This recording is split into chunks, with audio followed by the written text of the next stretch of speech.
White Houses from Washington, now a national Democratic strategist, because the Democratic primary has just occurred. And of course, on the subject of profiling, Mayor Bloomberg, one of the candidates who made the primary this time, was, as Mayor of New York, rather infamous for having implemented racial profiling there. And that's one such topic that was raised in this debate. Robert, thank you for joining us. How do you think the primaries went for each of the candidates?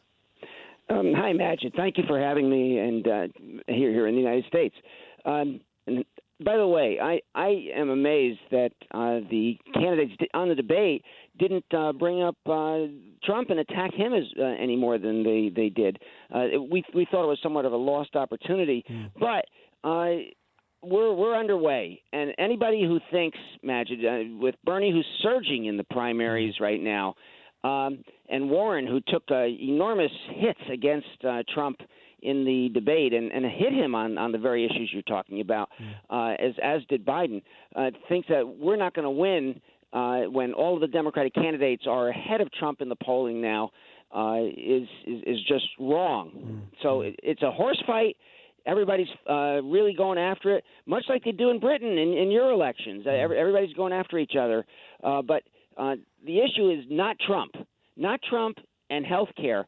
And on both of those, the Democrats are surging because people are so sick of the image and the actions of this president who's acting lawlessly and thinks he's nothing to offend you guys, but thinks he's a king. Don't worry, I'm a small R Republican, Mr. Weiner. All right.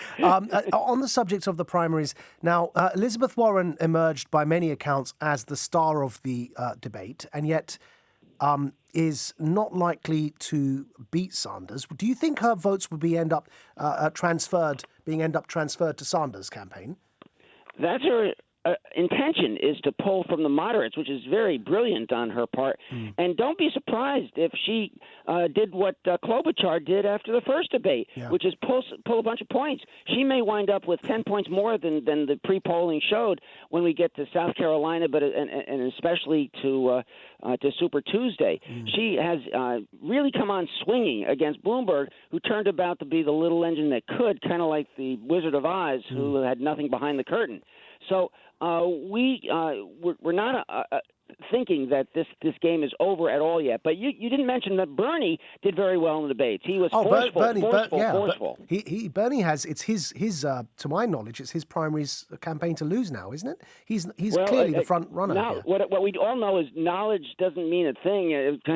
By the way, in these things, it could be that one of the options is that no one gets quite enough votes and we go to a brokered convention. But it's never happened. We always say that's going to happen, and then it never happens, and there is a consensus.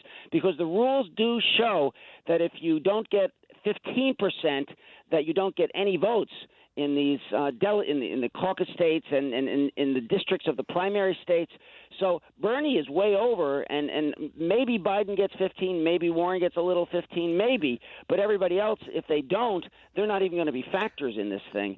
So that's where we are. And Robert, just lastly for you, does Bloomberg ever recover from this performance in the primaries? Because he was knocked, as you said, by all the other candidates. He's thrown a lot of money at this, but is there even an appetite among the Democratic base for yet another multi-billionaire, the world's 9th richest in the world, becoming president? Well, that's what, of course, Warren said, is, a billionaire who calls a woman a horse-faced loser, and I'm not talking about Donald Trump. I'm talking about Bloomberg. That was Elizabeth Warren who said that. Yeah, it was Warren who said that, and that was amazing that she pulled that off with a prepared soundbite, and it was very effective.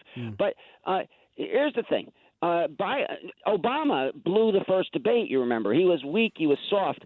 I wrote a piece in the Washington Times that the reason was because I happened to be in the hotel where he was prepping, Maajid,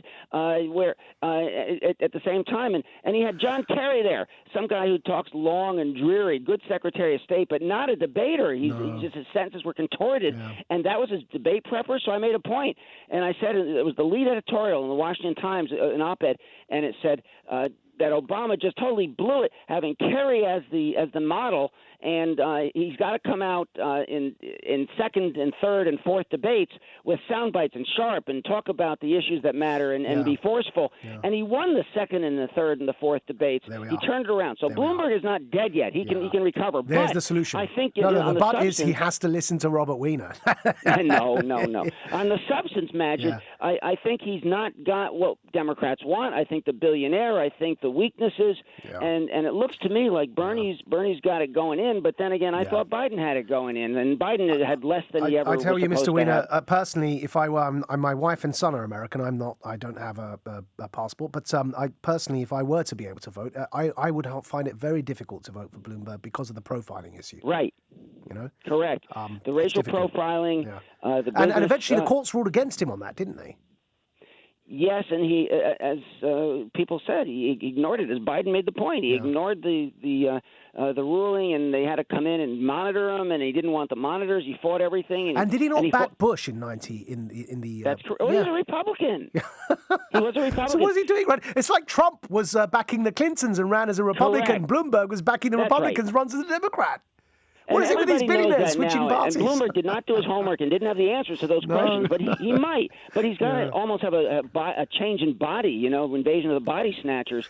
He's got to be what he's never been in debates. He's got to be forceful and good because these guys, all the candidates, have really practiced and they're good at it now. And you remember the early debates? There was no fire. There's a lot of fire now, and Bloomberg had no fire. Yeah.